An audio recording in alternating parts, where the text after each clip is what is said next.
Class 8th Hindi lesson 2। कल हम लोग पढ़ रहे थे प्रेमचंद जी द्वारा लिखी गई कहानी ईदगाह। तो चलिए एक नज़र देख लेते हैं कल पर कि कल हम लोगों ने क्या पढ़ा था। रमजान के पूरे 30 रोज़ों के बाद आज ईद आई है। हर जगह खुशहाली है। सब लोग ईदगाह जाने की तैयारी में है। वहाँ मेला भी लगा हुआ है। एक बच्चा है हामिद, जो अपनी दादी के साथ रहता है। उसके माँ बाप नहीं है। वह भी अपने दोस्तों के साथ मेला देखने जा रहा है। मेला गांव से चलता है। बच्चों के साथ हामिद भी जा रहा है।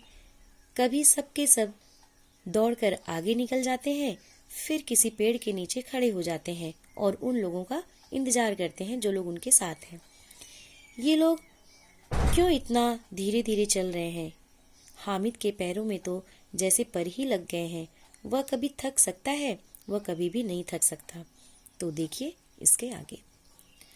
शहर का दामन आ गया। बड़ी बड़ी इमारतें आने लगीं। यह अदालत है, यह कॉलेज है, यह क्लब घर है। इतने बड़े कॉलेज में कितने लड़के पढ़ते होंगे? सब लड़के नहीं हैं जी, बड़े बड़े आदमी हैं। सच, उनकी बड़ी बड़ी मूछें हैं। इतने बड़े हो गए, अभी पढ़ने जाते हैं। ना जाने कब तक पढ़ेंगे और क्या करेंगे इतना पढ़कर। हामिद के मदरसे में 2-3 बड़े बड़े लड़के हैं, बिल्कुल 3 कौड़ी के, रोज मार खाते हैं, काम से जी चुराने वाले।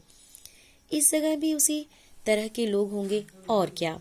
क्लब घर में जादू होता है। सुना है यहाँ मुर्दे की खोपड़ियाँ दौड़ती हैं और बड़े बड़े तमाशे होते हैं, पर किसी को अंदर नहीं जाने देते। सहसा ईदगाह नजर आई।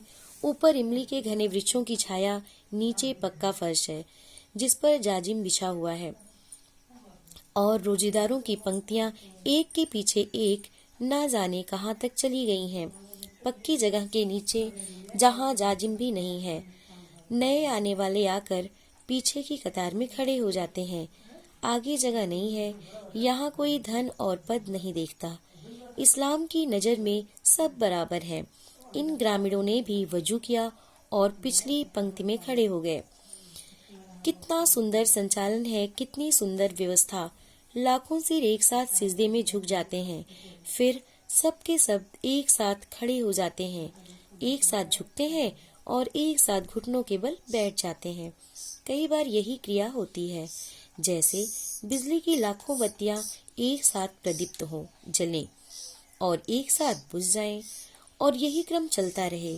कितना अपूर्व दृश्य था, जिसकी सामूहिक क्रियाएं और विस्तार अंततः हृदय को श्रद्धा, गर्व और आत्मानंद से भर देती थीं।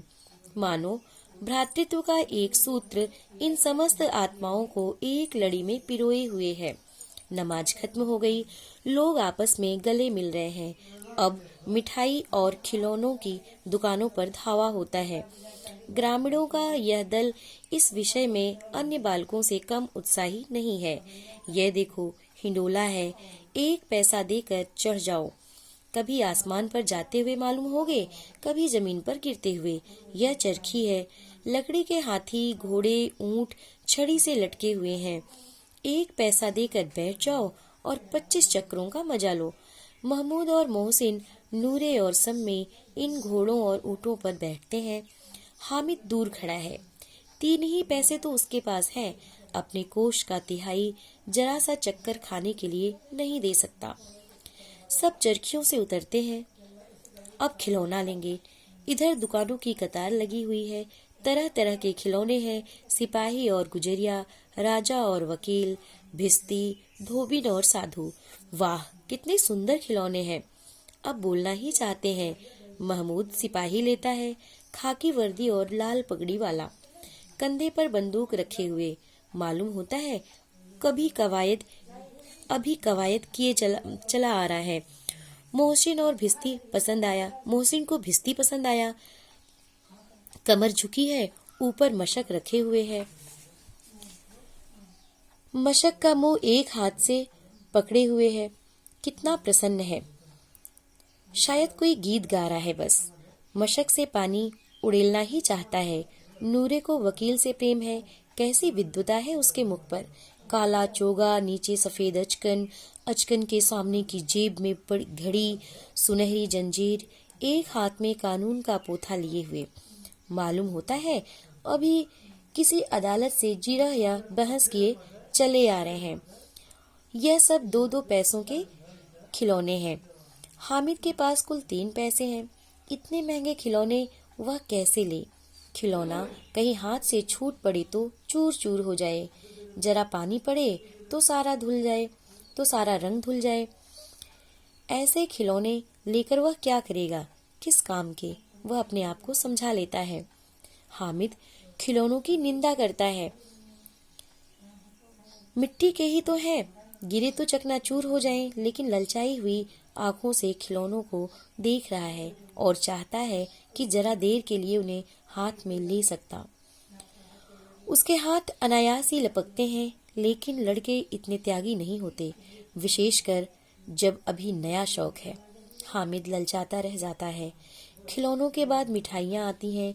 किसी ने रेवड़ियाँ ली हैं, किसी ने गुलाब जामुन, किसी ने सोहन हलवा। मजे से खा रहे हैं। हामिद उनकी बिरादरी से पृथक है, अलग है। अभागे के पास 3 पैसे हैं, क्यों नहीं कुछ लेकर खाता? ललचाई आंखों से सबकी ओर देखता है। आगे कल। आज बस इतना ही। Thank you.